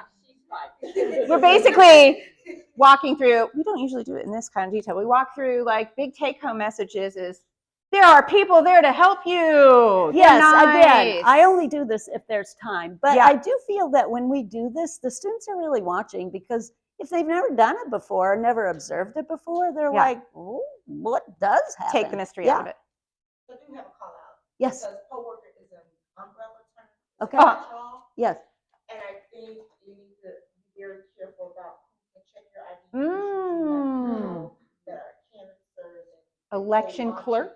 yeah, so you know, so that Yes, that's a good Very idea. good. confirm Yeah. poll worker, because Yeah. Very good. anybody can ask you for your driver's license and all the things, and that's not a polling really. Yes. Perfect. Yes. Excellent. Yeah, let's change that. Yeah, election clerk. Election clerk. Yes. I usually say elections worker. Say, And just, so that. Yeah. The clerk, it could be the judge. Yeah, too. it could be the judge, but I'm just saying, when you say coworker. Yeah. We're all taking a coworker training. Beautiful. Identifying like different areas. Beautiful. Yeah. Work with Beautiful. in the election, Mhm. and that person who is just canvassing, you know, and just a poll watcher, right? A Mhm. poll watcher is not. That's right. Right. You know what I'm saying? They're Yep. making sure that I am not trying to tell you. So an election worker So I think maybe. election worker may be a better term. Yeah. Have a badge. And I tend to use election or Yeah, like and that's the reason why I elections brought it up, when you place said instead of. election, I'm just saying, when you verbally you said election and. Uh-huh. But written. Oh, yeah, like, no, that's we need to poll, change Yeah, we'll that. change that. and you wanna That's make good. sure that people don't think Yep. poll. Yes. Yep. Yep. Yeah. Yeah, Marjorie. When there's a primary, you tell people that they have to be able to choose. Yeah. Republican, Democrat, or Yes. Independent. Yeah. Yes, we do. Yeah. Yeah. Yeah. When we get to that, yeah, there's only Republican and Democrat here, but because it's an open primary. But we explain the concept of open primary, and we explain, it's not proclaiming your undying love or allegiance to a party. It's participating in the primary and what that is. And so, but it's really talking about it in a fall when a primary's over is like, it's just not a good use. But we do win in primary years. We did that earlier this year. Yeah. Yeah. So then I just continue on and say, oh, here I've got my ballot, and I describe it. It's a long, white, skinny piece of paper, just because they'll know that's what you get. Yeah, it's a CVS receipt. Right. And then I'm like, and oh, friendly poll workers telling me I can use any of these. Thank you, thank you. And then, oh, just slide it in. Okay. Oh, touchscreen. Oh, I've done touchscreens all my life. That's easy. Boop, boop, boop, boop, boop. And oh, at the end, it says print. I print. I get to look at my choices online and make sure that's it. I say print. Oh, here it comes. I get to look at it again. That's who I voted for, right? And okay, now what? Over there, right? Yeah. Another person tells me, take it and put it in the scanning machine. And then what do I get? An I voted sticker. Because democracy is great, but stickers. But stickers, and not only that, when you wear your I voted sticker, you can get things. I just checked, Krispy Kreme, still giving out a free donut if you come in election time with your I voted sticker. Some salons give you discounts on services. You might get a free drink or a slice of real pizza. Yes. Is this where you emphasize that you don't have to vote for everything? Yeah, that would be it. Sometimes Yeah, yeah, it's really long. Yeah, I just, put it in at different points, but you're right. That would be a good point to say. We do recommend that you vote for everything because that just gives you more power. But if you feel like, I didn't really have time to research, I don't know who to vote for, that's okay. It's not like you're you're in school and somebody's checking your work and it's like, go back and finish, right? So do what you want. Okay, I know we're under time constraint, but Yeah. something I've done and I want to feedback on Yeah. is the thing about reviewing the ballot. Yeah. And how secure the election is. Yes. Yeah. And how it's also electronically. Yes. Is that overkill? No, I think just, again, doing it quickly, saying, so when you check your printed ballot, you can have that security of knowing there's a printed copy. If there's ever need for that, and a locked box that goes into for the electronic count. So, yeah. Also, I think it's important to know nobody knows how they vote. That's Yeah, right. Your right. vote is secret. It's Yeah. private. It's They do know that you voted, people will know. Yes. that you voted. Yes. They don't Yeah. know how. That's right. Right. Yes. When I voted recently, somebody was sitting right outside the door, and this young person asked me who I voted for. It's an exit poll. Yeah. And I just said, I don't tell anybody. who I Yes. voted for. Yep. No, sometimes if we have time, we talk about electioneering when we talk about what you can't wear at the polls. You can't wear political things. And if we have time, we say, you might see some people when you park who are asking you to vote for their candidate. You can talk to them or not, but they have to stay Was it 50? 100 feet, 100 feet. 100 feet away. Yeah. If anyone asks you who you vote Yeah. for, you do not have You to. don't have don't to. need. Yeah. It's if you want to share, that's fine. You don't have to share. Your job with is anybody. inside. And also, I'm pointing out to them that the people, they're trying to get people to vote for their candidate because they're assuming that a whole lot of people have not gone to vote 411. But you will be prepared. So you don't need any additional information. You have done your homework. You know your candidates. You have them printed out. You're good to go. You can just go inside because your business is inside. This is an aside, but Williamson County, I voted sticker contest Yes. for middle school. Middle Yes. schools, yes. Deadlines. Yeah. Yeah. Uh-huh. Yeah. We know. Yeah. Yeah. Mm-hmm. Those are cool. Yeah. So then we get to a slide that they love because This it is easy money. This is Jay-Z, Yes. for those who might not know. For those age impaired, but the kids like it. So we say, you're gonna get an easy job. You're gonna get excused absence from school, possible extra credits, service hours that look good on your college or work applications. $15 an hour, 20 in Travis. There's always the kid who says, can I go to Travis and work? I'm like, no, you gotta work in your county that you live. And we have printed out applications. That's a new thing that we're doing. So a lot of students want that, and then they take a picture of the procedure that they do after they fill it out. We'll which is- continue to hand those out until we get to a certain date in October when the elections office tells us to stop. So Yeah. they are actively hiring students, and when they tell us stop, then we won't do that anymore. We'll just let them take a picture of that. Yeah. Yeah. There was like 3 different applications online, and there was an online application thing. Get that info back. They're not hiring yet.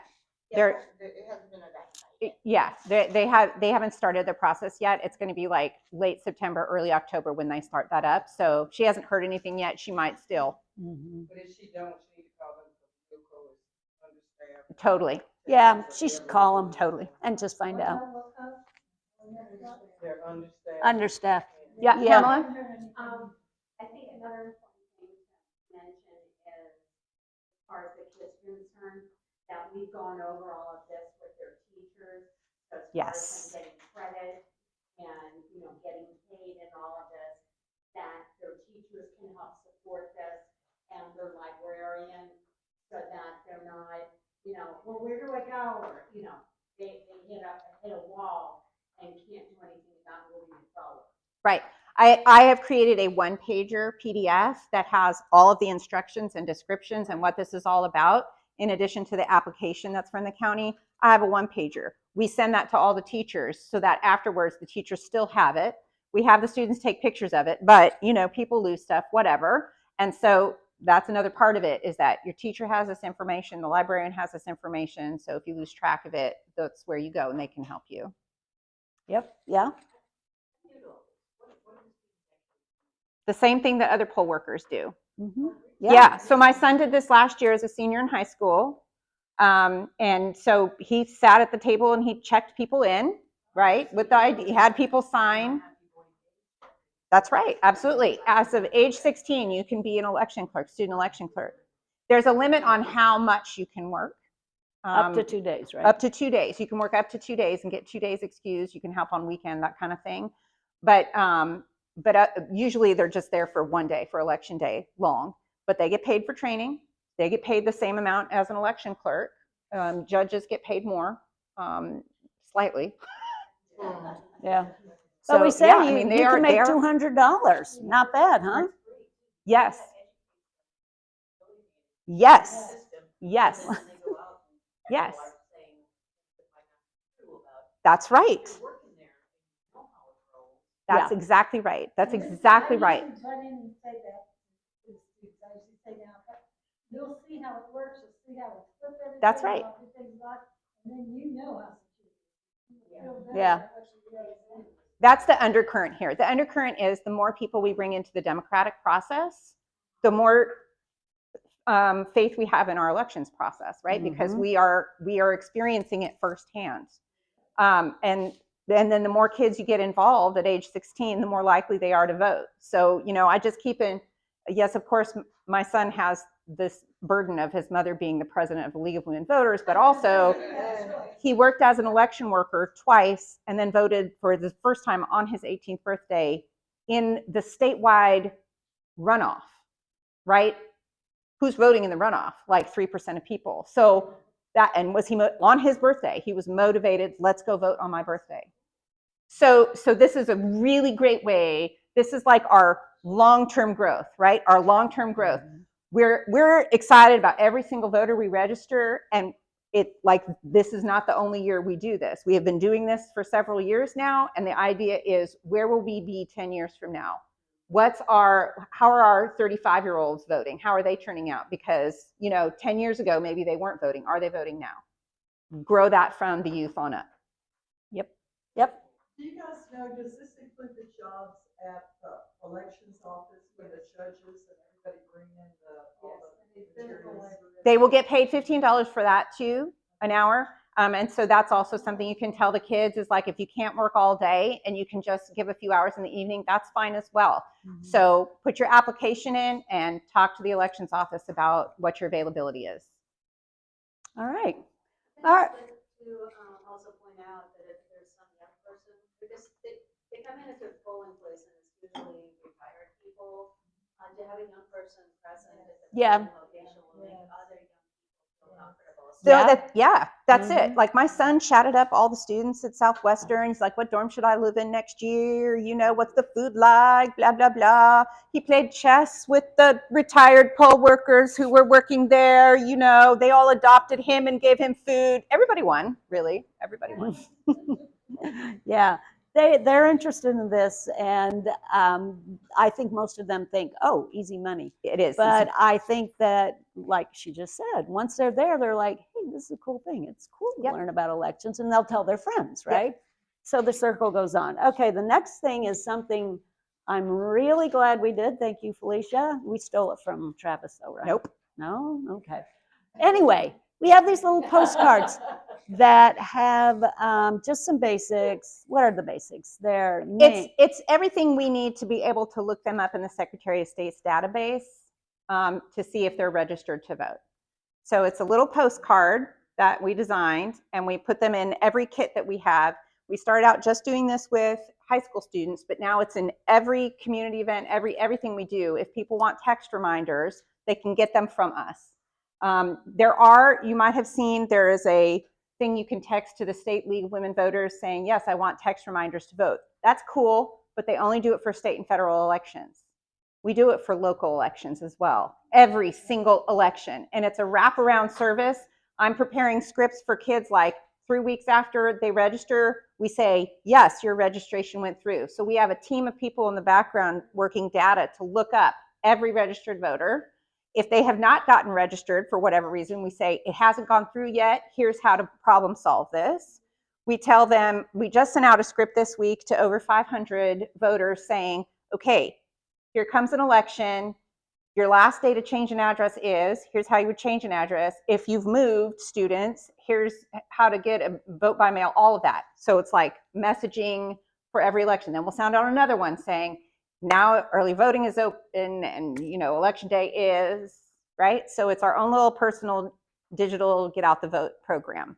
Yeah, and it's optional. They have to opt in for it. We're not harvesting the information. We ask them, do you want to get text reminders? Yes, they have to say, yes, I want to get. So we get permission, and lots of students do it. And I worked the community event, elementary school back to school thing, and lots of grown-ups of age want that reminder because, you forget things. Yeah. So when you get the text, who's it from? What is it? From the League of Women Voters, Williamson County.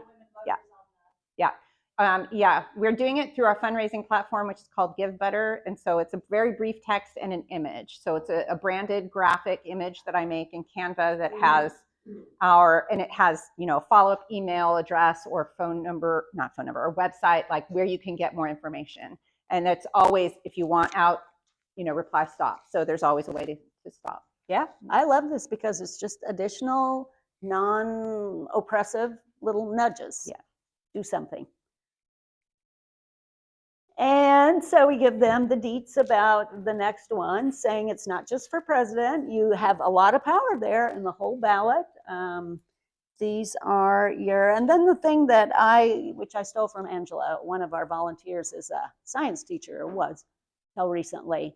And she likes to tell the students, you know, when you do something that you feel proud of and you feel happy about, inside your body, you get this dopamine, this hormone rush. You actually feel better. Voting makes you feel physically better. So what more could you want? And another thing that I actually haven't even used it yet, but because so many of our students are young, I want to develop something along the vote for me.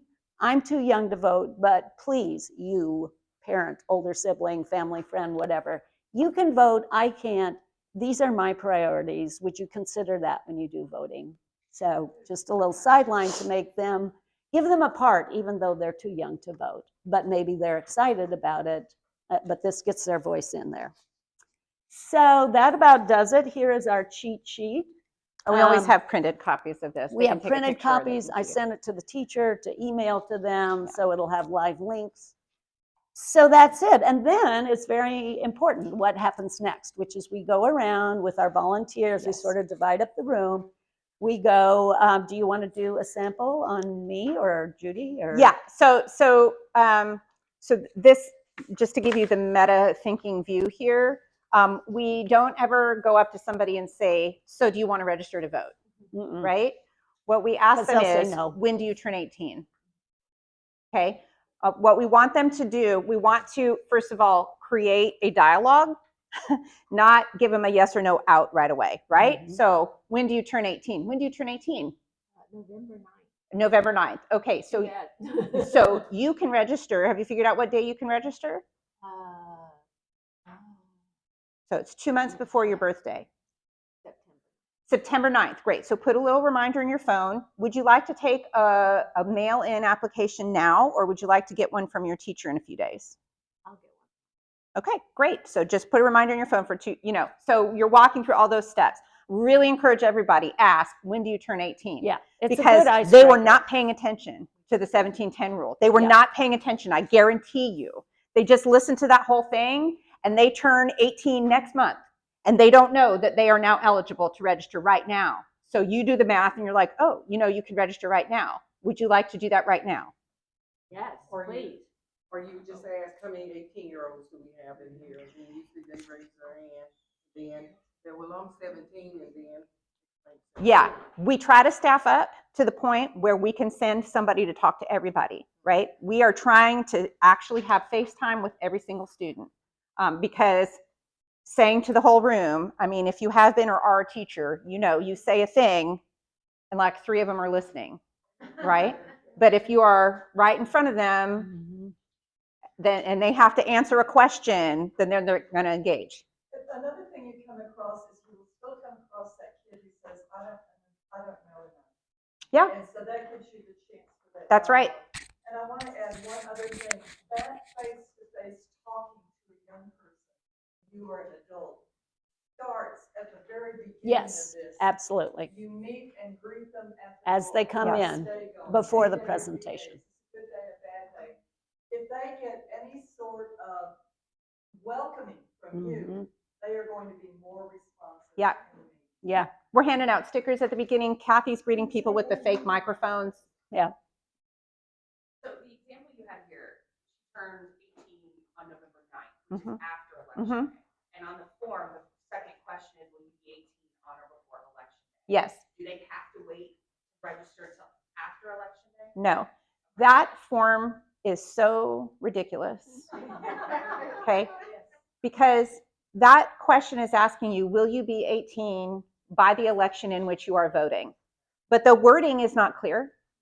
And the election worker, not the election worker, but the county official who is processing your application certainly can look at your birthday and see when you're turning 18.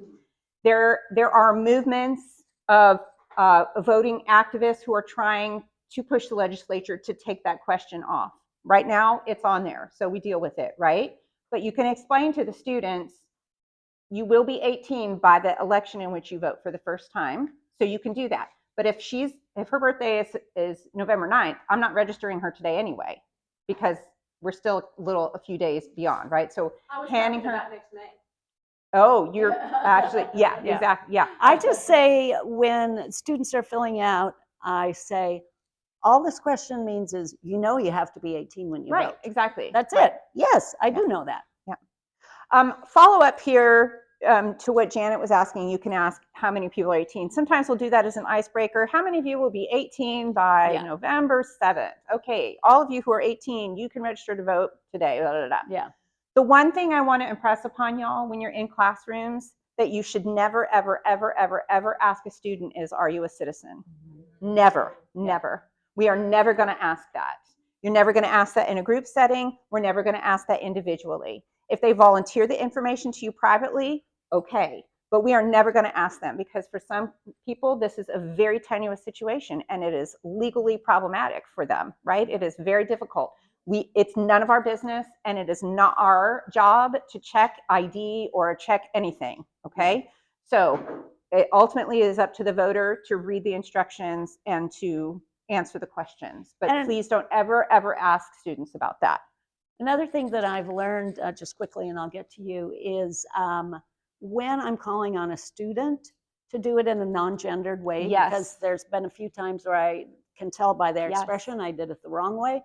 So I say, you in the brightly colored vote shirt, you with the glasses back there, Yes. you in the red shirt. Yes. So yeah, that's a very important thing right now. Yeah. Good. Yeah. So what happens, you know, they say, yeah, I'm over 18, fill out the citizen, they don't click the citizen button. We can't accept it. We can't accept it. We're like, okay, you missed this question. It's just like at a naturalization ceremony, like, okay, you need to check all of these boxes. We could get fired as VDRs if we turn in a form where citizenship is not checked. You just ask them, say they need to look at that question. Yeah. It can be either yes or no. Yeah. yeah, I mean, there are instances where, especially if it's getting close to the end of the period and students are kind of rushing, I think there's a way to say, oh, there are these boxes, which one, you know, just to say it in kind of diplomatic way, because sometimes they do forget, they just go over it, to say, oh, yes, I'm a citizen. Yeah. But I usually tell them when I give them the card, I say, okay, fill out 1 through 10. So Mhm. they'll make sure they Yeah. fill out each area. Yeah. So 1 through 10. But you know, those But little you questions still- at the top. Yeah, they but don't- you still have to check. Yeah, it. you But I do. tell Yeah, them, yeah, yeah. Okay, fill out Yeah. 1 through 10. Yeah. Yeah. So when we are in schools, I will tell you that some counties right now are being super, super, super, super picky, especially as we get closer to the election. So one of the things we're doing for each other in these schools is we are checking each other's forms. Yes, always. We want all the Always. forms to be good and correct. This is especially good for newbie VDRs. We want to make sure we got your back, right? And we give you that support and mentoring. But we also want to make sure that their application goes in the first time and is processed correctly the first time, so that there's no trouble. And our volunteers do a great job, great job. I will also tell you, we're getting into some small weeds here in this discussion. All of you who showed up today, if you are feeling the spirit move you to be a presenter, we love you and honor you and welcome you into the fold. And we also want you to know that you don't have to do it until you're ready. Yep. Okay. We are never going to put you out there until you're like, I got this. I got this. And if that means that you do co-presenting with us for a while, cool. We usually don't do this. No. It's usually one of us Solo. presenting and other people out there. But there are many ways for us to do this presenting. So if you would like to just try some co-presenting and see if that feels good, great. If you would like to just be a VDR, awesome.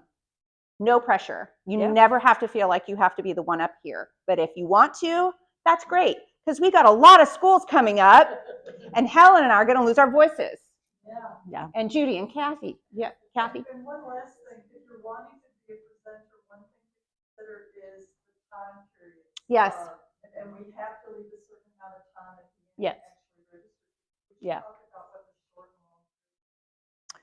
Well, sometimes we go into schools where they have the AB block scheduling, and they'll give us the whole class period. So we'll have like 77 minutes or something like this, right? And they'll say, take the whole thing, which is great. They get to sit down and grade papers or actually use the bathroom or whatever. And sometimes they're like, oh, we're just going to have you in during this in between class time. You have 30 minutes, go. And so we have to be flexible. So again, Helen will always let you know in advance if you're presenting, we only have this much time, right?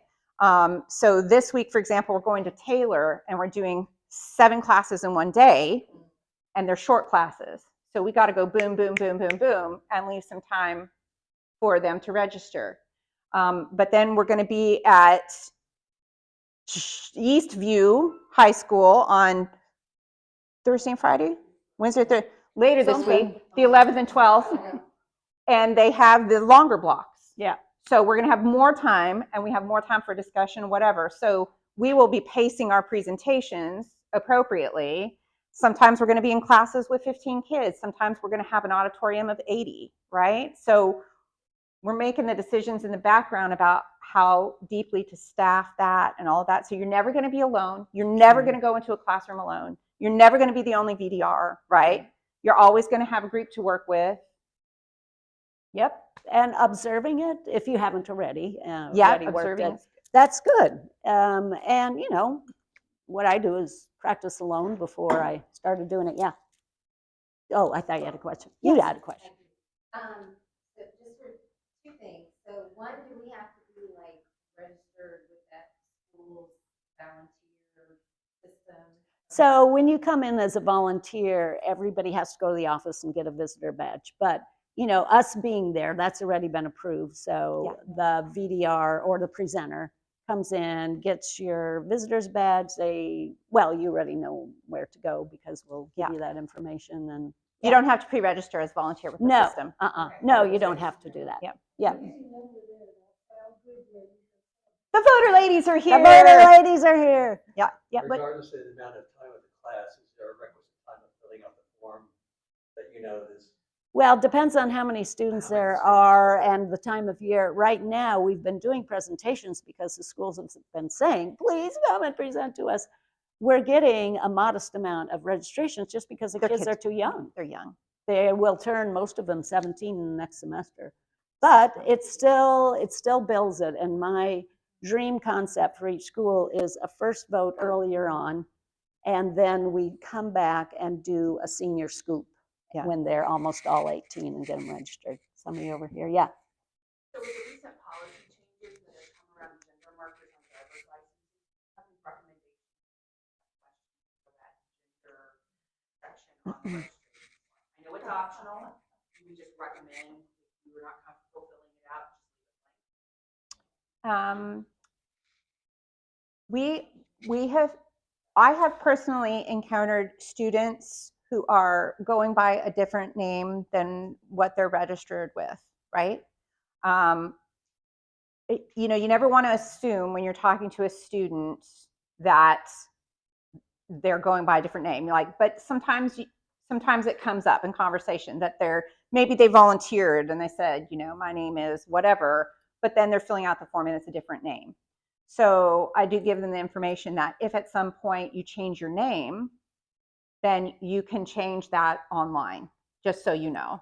But for now, you have to use your government name. So just in general, we can say, when you register, make sure you use your government name. And that's true, like if your name is William and you go by Billy, you can't register under Billy, right? So that's just good information for everybody. Make sure you use your full government name on your application. We haven't encountered that yet. We haven't had a lot of kids talk about it. It just came out last week, and weirdly, kids are not super eager to talk about gender marker things with people they've not ever met. So, you know. So if they leave it blank, it's fine. Totally. It's fine for everybody, right? You don't have to check it at all. So folks are aware of laws that will affect or have affected them. And so if they have questions, we can be ready with that. But speaking of questions, any more? Yes, did you have another question? I'm sorry, I don't know your, yeah. Yes. Yeah. So now that you have our emails and you signed up for this class, will we receive like a list of the upcoming? Great. Yes, you will. I'll just if it's all okay with y'all, I'll just put your names on the first vote list that I have, and you'll get emailed notices of events. You don't have to respond. If you want to sign up, you just sign up on the form. You don't need to contact me. Just sign up, show up. Before a volunteer comes, I send a email saying, okay, here's all the details. And if you're new, I'll sort of walk you through, this is what you do in First Vote. Yeah, now you all know that because you've just been listening. Yes. Yes. Yes. We do a lot of BDRing, and we have given a few presentations at ACCs and community college and Beauty schools. colleges. We go to Central Texas Beauty College. We love them. We'll so go anywhere. incredible. They're great. If you want to be on the list for Central Community College and ACC and those, there are, several of us do the sign up genius because. Yeah. And I'm in charge, I'm Karen Darby and Voter Services. Yay, Karen. Whatever. But I've been doing community events and all the colleges. Sometimes we switch out just because of the city. But the point is, when she sends, when you give your email, sends you information, I'm asking if you don't mind, if you want to do other kind of voter registration that does not involve a presentation to a high school student, I would like to have your addresses to put it in, email addresses to put it in the LWV volunteers list for the community events in the colleges. Yep. College, et cetera, et cetera, et cetera. Yes. There's two separate lists. Most of them are duplicative. Yes, there's when I lots of send things overlap. out, if you want to, if you want generally opportunities, they're usually come. Yeah, you could just, whatever, respond to my notice and say, oh, I want to be on the general list too, whatever. The process goes like this. Helen books a place, right? Like yesterday, you got 2 schools that contacted you, right? So she'll look at our calendar. We have a huge calendar of events. What are we up against? Okay, proposes these days to the school, whatever. They agree on days. She will create an event in this website called Sign Up Genius. And then she sends that out as email to everybody who is on her list. So if you are on that list, you will get an invitation to this. I will tell you right now, things fill up fast. We cannot keep enough opportunities for volunteers as much as we try. We have 60-some events between now and deadline day, and we are having people beg to be on waiting lists. I mean, it's a lot. We do not have the problem of not having enough volunteers. So sign up for what you can sign up for. We've got a whole lot of schools still coming up. Oh, yeah. They'll come across your desk. You'll get the invitation. You sign up for 1 or 12 shifts, however much you can. We can't reserve spots for people. But what you're signing up for us is VDR spots. If you want to be a presenter, Helen is talking in the background to people who are presenting. Yes. So if you sign up to be there, just know we're not throwing you in front of the wolves saying, oh yeah, you're there, so you're presenting. That's a whole other conversation. Yes, I should mention, if you want to be a presenter, if you want to give it a try, if you want to co-present, whatever, just email me directly. I'm the first vote that you got your invitation on, and say, I want to try it, I want to do it. And so we'll schedule you in. But yes, I do this in the background. So if you sign up to VDR, then that's what you are committing to, not to be a presenter. Yeah. Yes. Maybe get out the word that League of Women Voters isn't just for women. Oh, yes. Yeah. No, well, you're looking around here, but we actually have quite a few men who volunteer with us. Yeah, they're just not here today because they're already involved. No, when I talk about, in the beginning about what happened 100 years ago, women got the vote, and then I usually say, we had the same mission as y'all. Women hadn't voted before, so we needed to learn how to do it. And so we've just stuck with the name, but men are welcome. Yeah. And anybody age 16 or up, and anybody age 16 or up. We don't care about gender, political party, whatever. It's just within that construct of empowering voters, defending democracy. Yeah. Mm-hmm. Yeah. Other questions? We got just a questions? couple more minutes, and then we got to. Nan? Back to the citizen checkbox. Yeah. I had one student ask me one time, what would happen if someone's not a citizen, that they check that they are. That's the, oh, you know what a felony is? Yeah, yeah, You know that you put your family in trouble as well. yeah. Yeah. I said, don't do it. It's a legal document, right? So for the purpose of the recording here, Nana's saying that one time she had a student ask, what happens if somebody checks the citizenship box but isn't a citizen? So, you know, this is a legal document. We treat that with the same seriousness that we treat all legal documents, and there are penalties for misrepresenting. Yeah, that's right. Yeah. Yeah. Yeah. Yep. With Other questions, Other issues, questions? comments? Well, thank you all for coming. We really, really appreciate it. Thank you. Thank you. Thank you.